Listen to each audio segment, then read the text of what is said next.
Hello students, आज हम आपको mathematics class 12 chapter 1 relation of function के बारे में बताएंगे। चलिए देखते हैं आज के इस वीडियो में रिलेशन ऑफ फंक्शन क्या है, अर्थात संबंध और फलन क्या है। तो ये रिलेशन एंड फंक्शन, संबंध और फलन, यहाँ पर द टॉपिक है रिलेशन एंड फंक्शन। तो सबसे पहले हम आपको रिलेशन पहले पढ़ाएंगे। तो रिलेशन क्या है, एक छोटे पैमाने पर हम आपको बताना चाहेंगे कि रिलेशन क्या है। एक इजी वे में रिलेशन वह है जो किसी दो अवयवों के बीच में,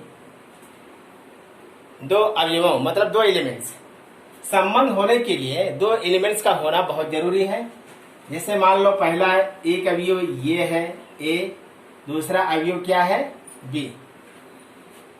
दो अवयवों के बीच या दो एलिमेंट्स के बीच में एक ऐसा रिलेशन होता है, कुछ न कुछ एक ऐसा रिलेशन होता है, वही हमारा संबंध या रिलेशन कहलाता है। जैसे फॉर एग्जाम्पल के रूप में हम आपको बताएंगे,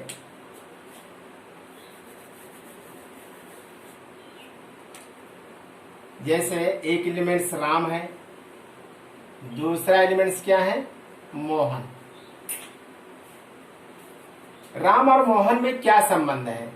अगर हम ये बोलते हैं कि राम मोहन का पिता है, क्या है पिता है, तो राम मोहन का पिता है, तो राम और के बीच में जो हमारा संबंध स्थापित कर रहा है वो पिता होने का रिलेशन है। क्या है? पिता होने का रिलेशन है। इसी तरह बहुत सारे एग्जांपल हम आपको बताएंगे। पहला, राम मोहन का पिता है, तो राम मोहन का क्या है पिता है, तो राम और मोहन के बीच का जो संबंध बता रहा है वो पिता होने का। That's right. दूसरा, अगर हम ये कहें मोहन राम का पुत्र है, क्या है राम का पुत्र है, तो मोहन और राम के बीच में कैसा संबंध बता रहा है? पुत्र होने का। कैसा? पुत्र होने का संबंध है या रिलेशन है। तीसरा, फॉर एग्जाम्पल, जैसे हम इस तरह मानते हैं ए बी रेखा, मतलब ए बी लाइन पी की रेखा पर क्या है लंब है। मान लो कोई रेखा ए बी है और पी की जो रेखा है इस पर क्या है लंब है, मतलब ए बी और पी क्यू एक दूसरे पर क्या है लंब है। तो ए बी रेखा या पी क्यू रेखा ए बी पर लंब है, तो ए बी और पी क्यू के बीच में जो हमें संबंध बता रहा है लंब होने का, दैट्स परपेंडिकुलर। कैसे? परपेंडिकुलर होने का मुझे रिलेशन बता रहा है। तो ये तो बहुत इजी फॉर्म में हम आपको रिलेशन बताए हैं जो कि इस तरह का संबंध होता है। तो मेनली जो है, जो मुख्यतः है, जो रिलेशन का जो या संबंध जो है वो हमारे 4 टाइप्स के हैं। कितने हैं? 4 टाइप्स के हैं। पहला है एम्प्टी रिलेशन, मतलब रिक्त संबंध। दूसरा है यूनिवर्सल रिलेशन, मतलब समष्टीय संबंध। तीसरा है, और तीसरे में इसमें 3 पार्ट हैं। तीसरे वाले में 3 पार्ट हैं। जो पहला है रिफ्लेक्सिव रिलेशन, मतलब स्वातुल्य संबंध। दूसरा है सिमेट्रिक रिलेशन, मतलब सममित संबंध। तीसरा है ट्रांजिटिव रिलेशन, मतलब संक्रमक संबंध। चौथा क्या है? इक्विवेलेंस रिलेशन, मतलब तुल्यता संबंध। तो 1 बाय 1 करके हम आपको इसको बताएंगे कि एम्प्टी रिलेशन क्या होता है, और इसके एग्जाम्पल भी बताएंगे, और इन्वर्सल रिलेशन क्या है इसके बारे में बताएंगे, इसके बहुत सारे एग्जाम्पल बताएंगे। तो 4 प्रकार के संबंध अगर आप पढ़ते हैं तो इससे संबंधित जो हमारा एक्सरसाइज है, एक्सरसाइज 1.1 का, तभी उनके क्वेश्चन आप सॉल्व कर पाएंगे। इन चारों को आपको क्लियर करना पड़ेगा। चलते हैं इस रिलेशन का पहला टॉपिक एम्प्टी रिलेशन को हम बताते हैं। एम्प्टी रिलेशन क्या होता है? मतलब रिक्त संबंध।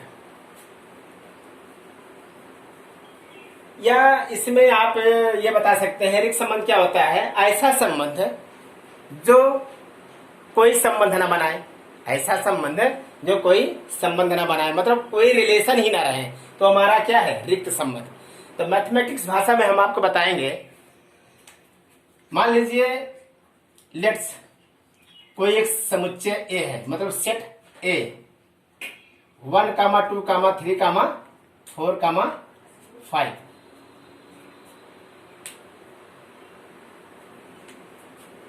इसमें एक relation R is equal to 1, B such that A minus B is equal to 20। मान लीजिए कोई एक सेट है, इस सेट से बने हुए जो रिलेशन है इस टाइप के होंगे।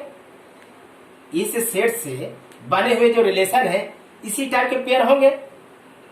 जो इस पेयर, जो मतलब ये pair A minus B is equal to 20 को सेटिस्फाई नहीं करेंगे, तो हमारा क्या होगा? Empty relation. अर्थात हम कह सकते हैं R is equal to 5। R क्या है तुम्हारा? एक एम्प्टी सेट। That's okay. फिर सुनो, किसी भी सेट से जो हम रिलेशन फाइंड करेंगे, वह रिलेशन इस कंडीशन को फॉलो नहीं करेगा, इस कंडीशन को सेटिस्फाई नहीं करेगा, तो दैट्स हम ये कहेंगे कि एम्प्टी रिलेशन है। जैसे हम अगर इस सेट से कोई अगर रिलेशन निकालते हैं, मान लो 1, 1, तो A की वैल्यू कितना है? 1, और B की वैल्यू कितना है? 1। तो ये वैल्यू उठा के यहाँ पर A माइनस बी में रखेंगे, क्या 20 के बराबर आएगा? चलो देखते हैं। तो 1 माइनस 1 इक्वल टू 20, तो 1 माइनस 1 मतलब 0 बराबर 20। तो क्या 0 20 के बराबर है? 0 डज नॉट इक्वल टू 20। तो ये इसको सेटिस्फाई नहीं कर रहा है, तो इसलिए हमारा ये जो है एम्प्टी रिलेशन है, अर्थात रिक्त संबंध है। बात समझ में आई? सबको समझ में आ गया? चलो, इसलिए हम दूसरा यूनिवर्सल रिलेशन अर्थात समष्टि संबंध के बारे में बताएंगे। दूसरा एग्जांपल, दूसरा टॉपिक क्या है? यूनिवर्सल रिलेशन मतलब समष्टि संबंध। ऐसा संबंध जो किसी भी समुच्चय से बने रिलेशन के जो पेयर हैं, उस समुच्चय के सभी एलिमेंट्स को रिलेट करता हो, तो हमारा क्या होगा? Universal relation. नहीं समझ में आया? फिर सुनो, किसी सेट्स से बने, किसी सेट्स मतलब समुच्चय से बने रिलेशन मतलब संबंध कि जो पेयर होंगे, जो जोड़े होंगे, वो उस समुच्चय के प्रत्येक एलिमेंट्स से क्या हमारा करता है? रिलेट करता है, मतलब संबंध रखता हो, तो हमारा क्या होगा? यूनिवर्सल सेट अर्थात समष्टि संबंध। चलिए दर्श, एग्जाम्पल के रूप में हम आपको बताते हैं। लेट्स ये कोई सेट्स लिया 1, 2, 3, 4, अर्थात कोई एक रिलेशन R है जो A, B के रूप का होगा, जो A, B का पेयर होगा, such that AB greater than 0। इस कंडीशन में बता रहा हूं, A कोई समुच्चय होगा, ये कोई सेट्स होगा, जो इसके जो रिलेशन है इस वाले पेयर और इस कंडीशन को फॉलो करेगा, तो हमारा क्या होगा? Universal relation. थोड़ा ध्यान से आप लोग देखिएगा, क्योंकि रिलेशन हर जगह मैं सुनता हूं कि रिलेशन और फंक्शन बहुत ही हार्ड चैप्टर है, और इसको सबसे पहले कोई नहीं पढ़ाता है। जहां कोई पूछो इसको हम बांध पढ़ाएंगे, बहुत हार्ड है, आप लोग इसको बांध पढ़िएगा, इसलिए आप इसको ध्यान से पढ़िएगा। इसलिए ये जो है चैप्टर बहुत ही इंपॉर्टेंट है, एग्जाम में 10 नंबर से पूछे जाते हैं। थोड़ा सा आप लोग इसको ध्यान से अगर पढ़ेंगे तो कुछ नहीं है, बहुत ईजी है। अगर बिल्कुल अगर थोड़ा सी भी ध्यान आपका हटा यहाँ से, तो ये रिलेशन एंड फंक्शन आपको बिल्कुल नहीं समझ में आएगा। चलिए, लेट ए इजिकल टू 1,2,3,4 ये कोई सेट्स है।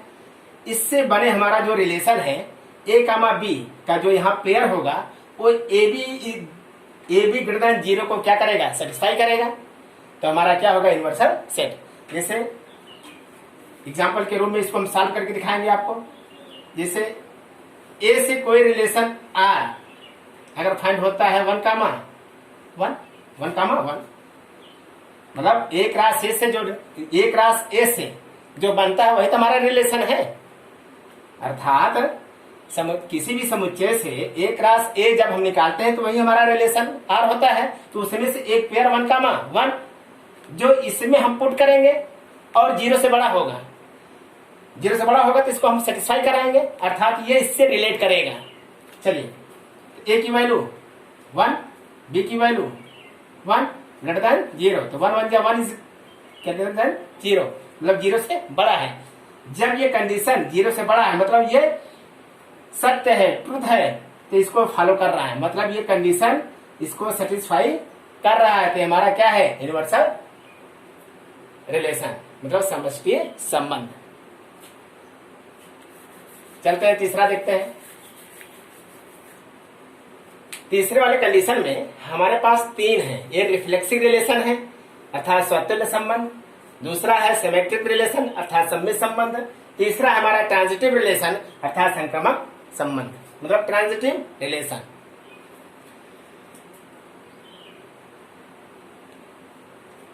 तो तीसरे का हम पहला उतारते हैं, रिफ्लेक्सिव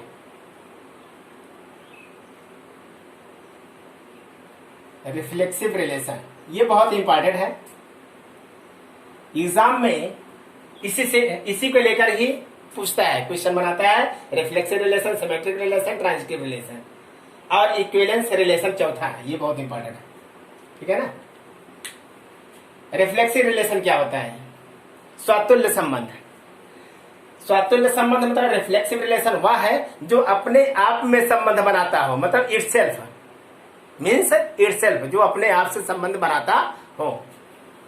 भाई अपने आप से संबंध बना ही सकते हो, फॉर एग्जाम्पल अपने आप को मान ही सकते हो, अपने आप में हर आदमी कोई ना कोई संबंध बना ही लेगा।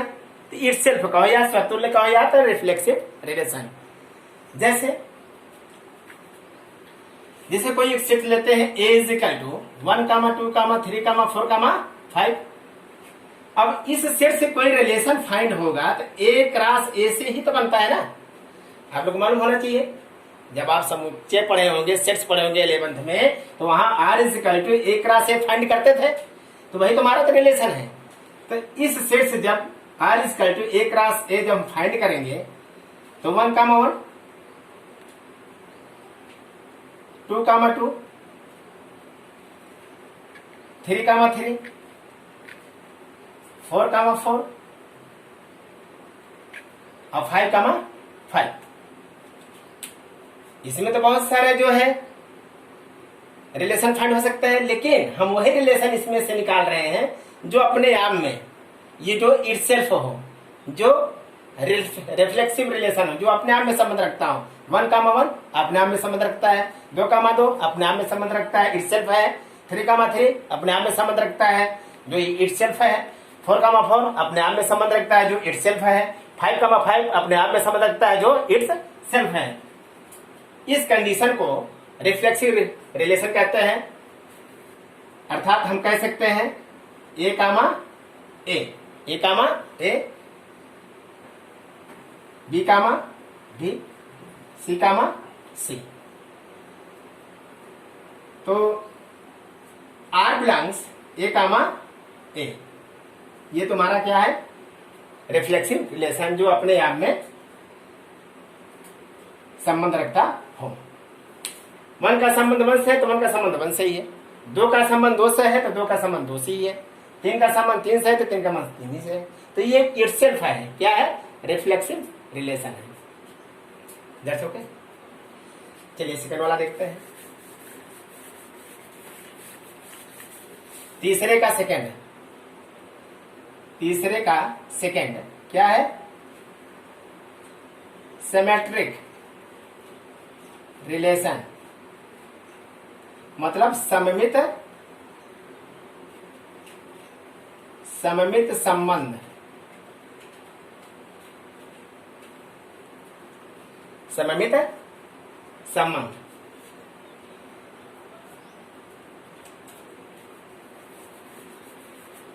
मान लीजिए कोई यहां पर एक सेट ए लेते हैं, सेट कोई ए लेते हैं 1, 2, 3, 4, 5। इसमें से एक ऐसा रिलेशन फाइंड करते हैं एक राशि से जो इसमें सिमेट्रिक रिलेशन हो, सममित हो संबंध। जैसे 1, 1, 2, 2, तो 1, 2, 2, 1, 1, 1 का संबंध 2 से है और 2 का संबंध 1 से है। जो 1 का संबंध 2 से है वही 2 का संबंध 1 से है, तो हमारा क्या होगा? सिमेट्रिक रिलेशन, मतलब सममित संबंध। क्या है? सममित संबंध। जैसे दूसरा कोई एग्जांपल मान लो लेते हैं, R belongs A, B, A, B और B, ठीक। अगर A का संबंध B से है तो B का संबंध A से है। चलिए तीसरा एग्जांपल, ट्रांजिटिव रिलेशन मतलब संक्रामक संबंध। ट्रांजिटिव, तीसरे का तीसरा, ट्रांजिटिव रिलेशन मतलब संक्रामक संबंध। तीसरा है ये पॉइंट।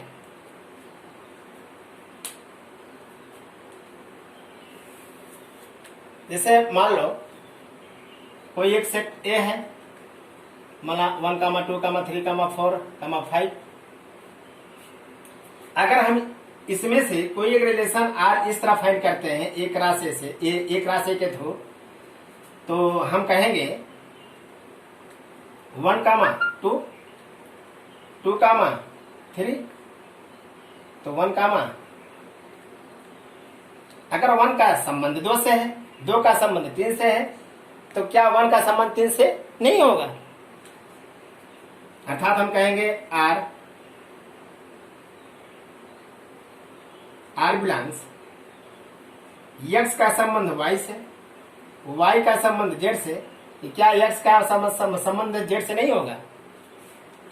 अगर X का रिलेशन Y से है और Y का रिलेशन Z से है, तो क्या डायरेक्ट X का रिलेशन Z से नहीं हो सकता? हो सकता है। ये हमारा क्या होगा? Transitive relation. जैसे हमारा संबंध आपसे है, ठीक ना? जैसे हमारा संबंध आपसे है, आपका संबंध आपके फादर से है, तो क्या मेरा संबंध आपके फादर से नहीं हो सकता? ये हमारा क्या होगा? Transitive relation. चलिए 4 वाला देखते हैं। 4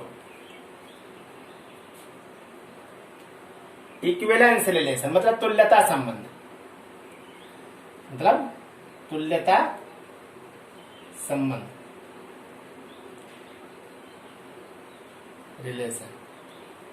इक्विवेलेंस रिलेशन मतलब तुल्यता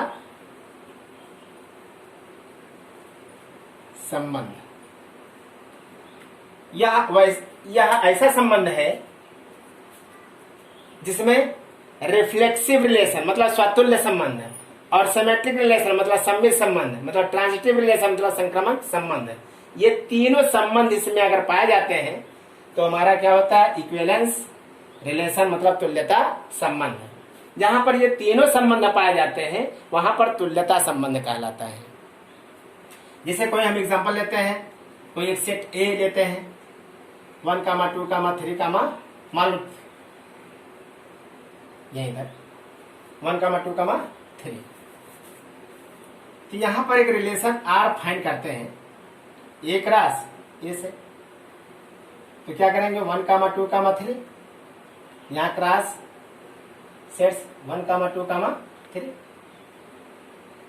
तो अब यहां रिलेशन हम फाइंड करेंगे, तो 1, 1, 2, 1, 3, 1 से यहां पर सारे रिलेट हो चुके हैं। तो अब 2 को उठाते हैं, सब में रिलेट करेंगे। 2 कामा 1, 2 कामा 2, 2 कामा 3, 2 कामा 3। फिर तीसरे को उठाकर सबसे रिलेट करेंगे।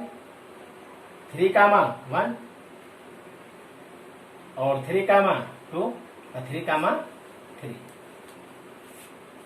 अब यहां पर देखिए पहला, क्या इस समुच्चय से बने जो रिलेशन है, क्या इसमें तीनों हैं?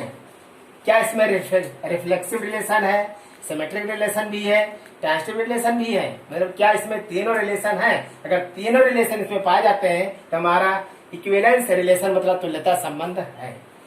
जैसे पहले में 1 कामा 1, 2 कामा 2 अर्थात 3 कामा 3। तो जो ये पहला 1 कामा 1 है, फिर 2 कामा 2 है, फिर 3 कामा 3, ये तुम्हारा क्या है? रिफ्लेक्सिव रिलेशन मतलब स्वतुल्य संबंध। दूसरा सिमेट्रिक रिलेशन क्या है? 1 का संबंध 2 से है, मतलब 1 का रिलेशन 1 कामा 2 से है, तो 2 कामा 1, ये तुम्हारा दूसरा हुआ। तीसरा क्या हुआ? 1 कामा 2, 2 कामा 3, तो 1 कामा 3। तो इस समुच्चय से बने इस संबंध में तीनों संबंध है, रिफ्लेक्सिव भी है, सिमेट्रिक रिलेशन भी है, ट्रांजिटिव रिलेशन भी है। तो ये हमारा कैसा रिलेशन हुआ? इक्विवेलेंस रिलेशन मतलब तुल्यता संबंध। तो बच्चों, ये रिलेशन के बारे में इतने टॉपिक मैंने आज बताया है। अब अगले वीडियो में आपको एक्सरसाइज 1.1 का जो क्वेश्चन है उसको सॉल्व कराएंगे। थैंक्स।